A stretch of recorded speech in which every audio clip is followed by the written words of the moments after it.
There's no place like the Qube.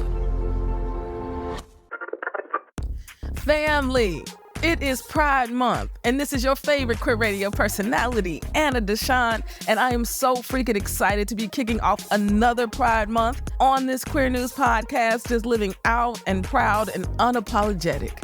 I love it. And I want y'all to tell me why you love it. Why do you love being queer? Why you love being an ally or a comrade? I got a link in the show notes, and I want you to leave us a Pride voicemail.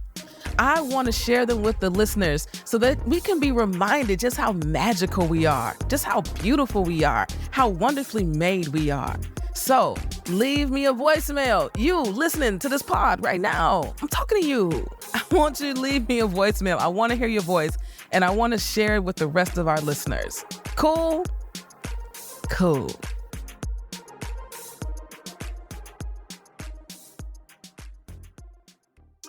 Why do you listen to this podcast?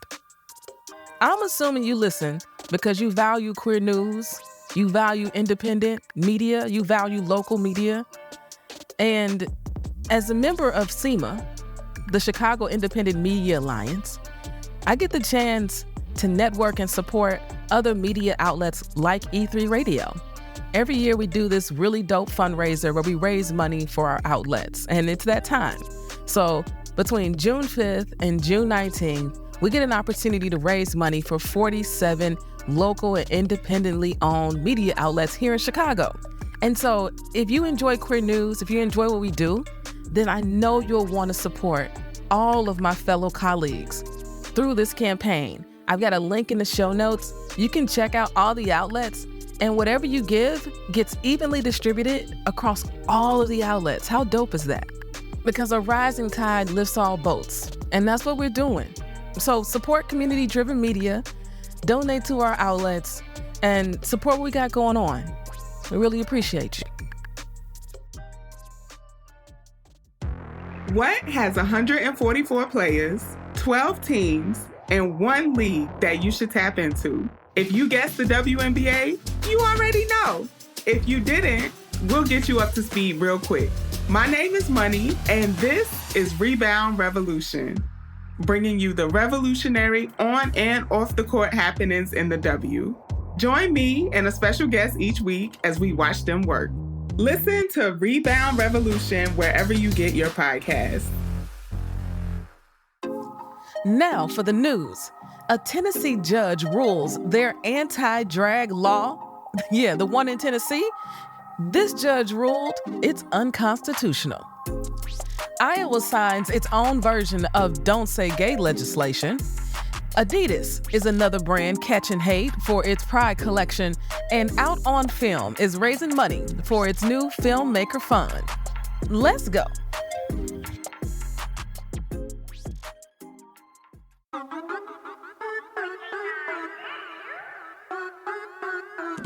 You are now tuned in to higher frequencies. We do this frequently. Turn your radio station to E3 for that decency. Listen to great music and the latest movement. Safe listening for anyone that's tuned in. Who you waking up to? Anna DeShawn, QCrew and friends. It's that real talk. Online radio with the spins. You caught up in traffic, frustrated. Just check in with E3 to shift your vibrations and get elevated. That's queer radio done right. Choose to be yourself. That's the only way to live life, and that's how it's done here. Just know y'all tuned in to the greatest. Ain't no competition. We ain't worried about the other stations. Check. Family, you already know we got to start with politics. That's what we do here at Queer News. And we get to talk about this groundbreaking victory today. It happened in Tennessee. A judge appointed by former President Donald Trump, yeah, y'all heard me. I said his name on this podcast. That'll be the last time. Has ruled that the state's anti-drag law, known as the Adult Entertainment Act, is unconstitutional.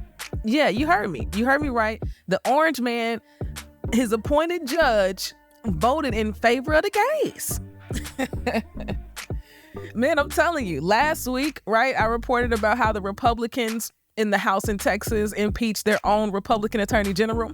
Now I'm looking here at Tennessee, and a Republican appointed judge is now ruling in favor of the gays. Y'all, we got to take these victories, okay? We got to take time to celebrate these wins. Because let me tell you, I'm sure Orange Man didn't see this coming. That's just what I call them, y'all. I digress. The law, signed by Republican Governor Bill Lee in March, aimed to restrict drag laws under the guise of regulating, quote, adult entertainment. Like, drag does not always have to be adult entertainment. It just doesn't. It's just so harmless. I can't even. However, U.S. District Court Judge Thomas L. Parker, in a 2-day trial, found that the law violated the First Amendment's protection of freedom of speech. Go Judge Parker. His ruling emphasized the importance of narrow and well-defined laws that respect individuals' constitutional rights. He stated, the judge, yes, Judge Parker, he stated, the Tennessee General Assembly can certainly use its mandate to pass laws that their communities demand. But that mandate as to speech is limited by the First Amendment of the United States Constitution, which commands that laws infringing on the freedom of speech must be narrow and well-defined. The AEA is neither. I mean, in judge speak, he pretty much told them off, right? Sometimes it's hard to tell when I'm reading quotes from judges, but I think he did that. Now, this lawsuit happened because of the Friends of Georges. Friends of Georges is a drag-centric theater group based in Memphis. They said this ruling was a triumph over hate, and they emphasized the importance of standing up against bigotry. That's what they decided to do, in a state where it's not easy to do it. Melissa Stewart, one of the lawyers representing Friends of Georges, expressed relief on Twitter saying, quote, and just like that, drag remains legal in Tennessee, end quote. I mean, literally, it's just like that. Just that quickly, a judge makes a ruling, a federal judge, and drag remains legal. So I say that in that way because the next time it's time to vote for judges, I don't want y'all rushing through that part. You can't rush through the judges part of the ticket, okay? Judges are often the last line of defense for some of these hateful laws. And we need judges in place that value our lives and our humanity. Go Tennessee. Go Tennessee.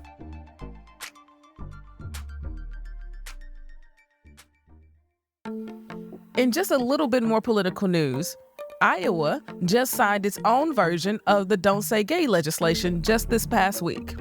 Now, let me tell you what their version includes. The new law bans classroom discussions that touch on LGBTQ plus topics in grades K through 6. This law also requires schools to forcibly out transgender students. That sounds so safe and so necessary.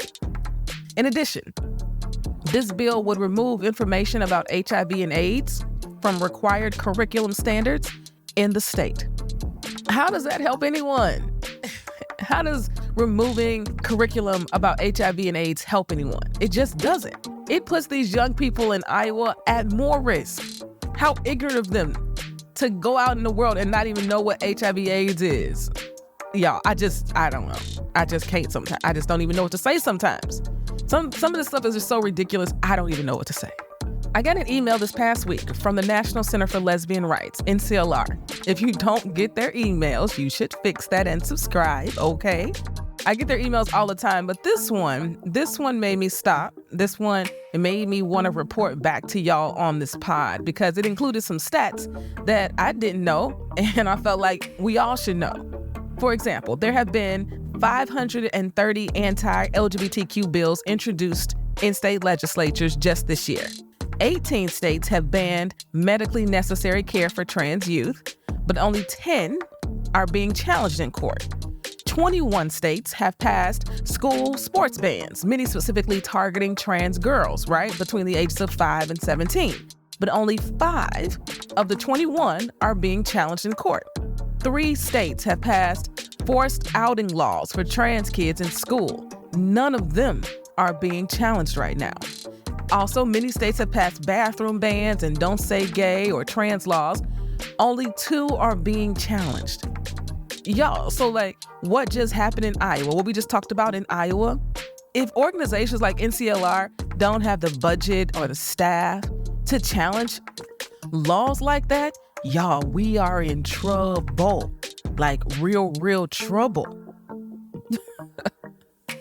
And I'm sharing this with y'all because it's Pride, right? And it's our time to be loud and proud. And it's also our time to be so well informed and so clear that we have to double down on our humanity and support the organizations that are supporting us. So just in case you want to support NCLR in challenging more of these laws, I included a link in the show notes where you can go donate and support their work. Last week, I asked that y'all support GLSEN. Did y'all support GLSEN last week? Come on now. Now this week, it's NCLR. We all we got. Now let's take a quick break, hear from a couple of our sponsors, and then jump into some culture and entertainment news. Be right back.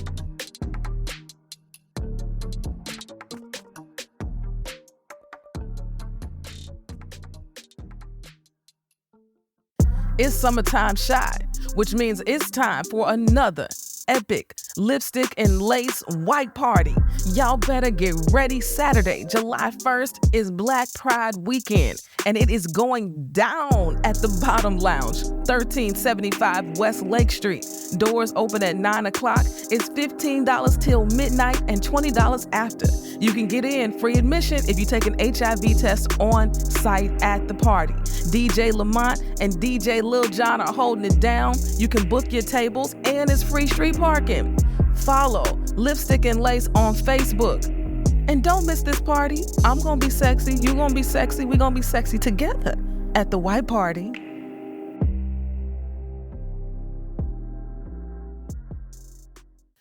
We got a pride shout out. Boom, boom, boom, boom. Boom, boom, boom, boom. Big ups to Jamilia Bryant. Her business is called Push for Development. You can follow her at JAINBRY, and you can visit her website at pushfordevelopment.com. She works and can provide you specialized leadership, personal development, and financial services that'll help you develop to become the best version of yourself and move forward in life. You see what she did there? Go check out Jamilia Bryant. Boom, boom, boom, boom. Boom, boom, boom, boom. This is our prize shout out. Welcome back, family. Now, let's jump into our culture and entertainment news. We're going to start with Adidas. Now, for Pride, Adidas dropped their Let Love Be Your Legacy line. And y'all already know that the homophobes were ready, okay? I feel like they just be sitting there waiting at their keyboards, ready to start thumping. You know what I'm saying? All they hate. Do you think they got like Google alerts set up? I mean, they know about Pride collections before I know about Pride collections. But I digress. This Pride collection is a collaboration, actually, with South African queer designer Rich Mincy. Now, what's got these homophobes in such a tizzy is a Pride swimsuit modeled by a male-presenting model. Mincy explained that the collection was inspired by a love letter he wrote to his younger self and aims to promote self-acceptance, LGBTQ+ advocacy, and allyship. Well, child, the homophobes didn't like that. It don't take them much either, and they do all the normal things. Spam the comments, share their hate, get other people to share their hate. I mean, this is just what they do. And they have figures like Ali London and Sharon Davies who piggyback that and share it with even more people. They even used hashtags like hashtag Adidas hates women, as if this male-presenting person is hating women. This male-presenting person likes to wear this swimsuit. That's it, that's all. But we know this rhetoric all too well, right? And I just talked about it last week with Bud Light and Target and the North Face. All these brands responded differently. You know what Adidas did? They didn't respond at all. Crickets. And you know what? The entire line is still up. The male presenting model is still in that swimsuit, child. And I feel like Adidas is unmoved. And so sometimes not saying anything can work too.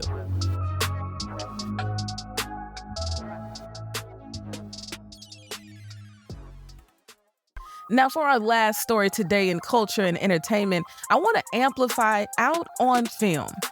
Out on Film is an esteemed Atlanta LGBTQ+ film festival. Now, in 2023, it was recognized as the best film festival according to USA Today's 10 Best Reader's Choice Award. Yeah, and Out on Film has been doing their thing for 35 years. Now, this year, they're launching what they call a Filmmaker Fund to provide critical support to queer artists. By donating to the campaign, you can make a tangible difference in the future of independent film. I think it's really dope. When I last checked, when I was recording this podcast, they're currently at $6,865. They're looking to raise $10,000 for this fund. If you got some treasure, okay, because you already heard me talk about time, talent, and treasure. You're going to hear it so much on this pod. They're all so important. And I'm sure Out on Film could use your time and their talent. But with Kickstarter, you need that treasure, okay? They're looking to get to $10,000. And with your help, I know they can do it and they can support some more queer filmmakers. So if you're down, you got some more treasure, the link is in the show notes.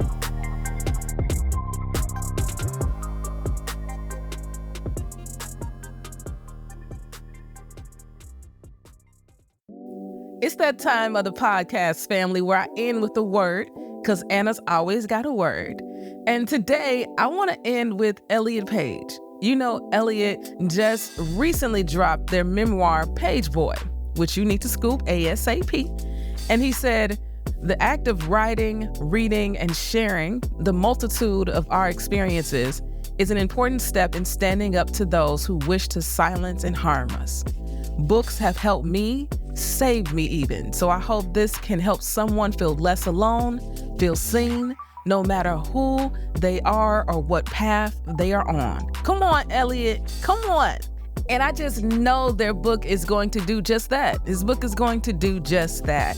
And last year during Pride, I shared a quote from Elliot, and I want y'all to hear it again. He says, "This world would be a whole lot better if we just made an effort to be less horrible to one another."